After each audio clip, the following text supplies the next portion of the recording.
मेरे प्यारे देशवासियों, आज का ये बजट इंटरिम बजट तो है ही, लेकिन ये बजट इंक्लूसिव और इनोवेटिव बजट है।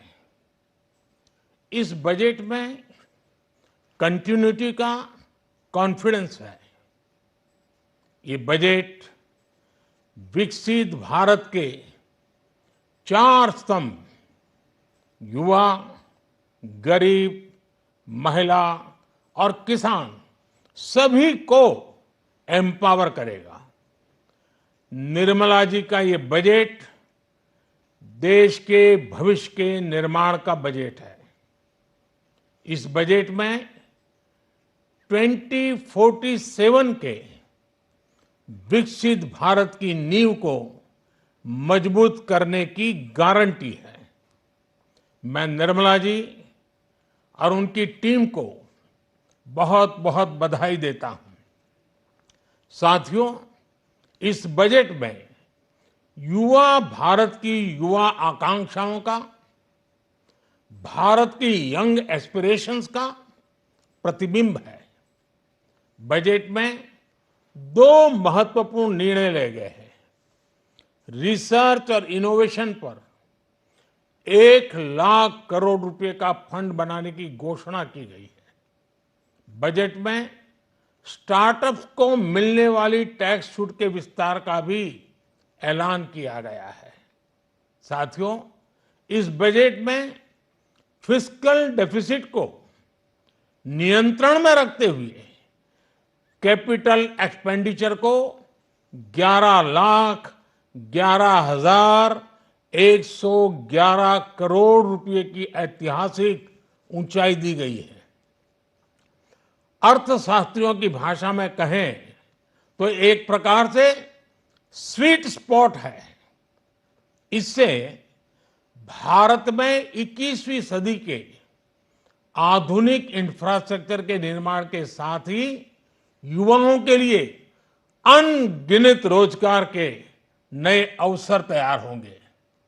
बजट में वंदे भारत स्टैंडर्ड की 40,000 आधुनिक बोगियां बनाकर उन्हें सामान्य यात्री ट्रेनों में लगाने का ऐलान किया गया है।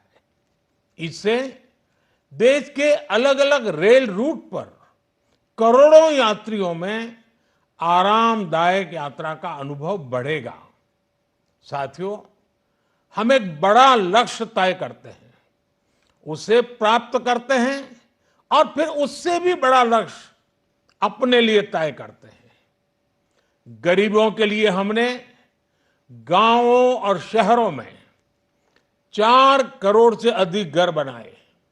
अब हमने 2 करोड़ और नए घर बनाने का लक्ष्य रखा है। हमने 2 करोड़ महिलाओं को लखपति दीदी बनाने का लक्ष्य रखा था। अब इस लक्ष्य को बढ़ाकर 3 करोड़ लखपति दीदी बनाने का कर दिया गया है। आयुष्मान भारत योजना ने गरीबों की बहुत मदद की है। अब आंगनवाड़ी और आशा वर्कर, उन सबको इस योजना का लाभ मिलेगा। साथियों, इस बजट में गरीब और मध्यम वर्ग को एम्पावर करने, उनके लिए आय के नए अवसर बनाने पर भी बहुत जोर दिया गया है। रूफटॉप सोलर अभियान में 1 करोड़ परिवारों को सोलर रूफटॉप के माध्यम से मुफ्त बिजली प्राप्त होगी। इतना ही नहीं, सरकार को अतिरिक्त बिजली बेचकर लोगों को 15 से 20 हजार प्रति वर्ष की आय भी होगी और ये हर परिवार को होगी। साथियों, आज जिस इनकम टैक्स रेमिशन स्कीम की घोषणा की गई है, उससे मध्यम वर्ग के करीब 1 करोड़ लोगों को बड़ी राहत मिलेगी।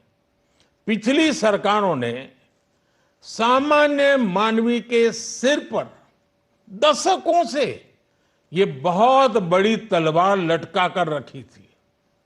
आज इस बजट में किसानों के लिए भी बहुत महत्वपूर्ण और बड़े निर्णय लिए गए हैं। नैनो डीएपी का उपयोग हो, पशुओं के लिए नई योजना हो, पीएम मत्स्य संपदा योजना का विस्तार हो और आत्मनिर्भर ऑयल सीड अभियान हो। इससे किसानों की आय बढ़ेगी और खर्च कम होगा। मैं एक बार फिर सभी देशवासियों को इस ऐतिहासिक बजट के लिए शुभकामनाएं देता हूं। बहुत बहुत धन्यवाद।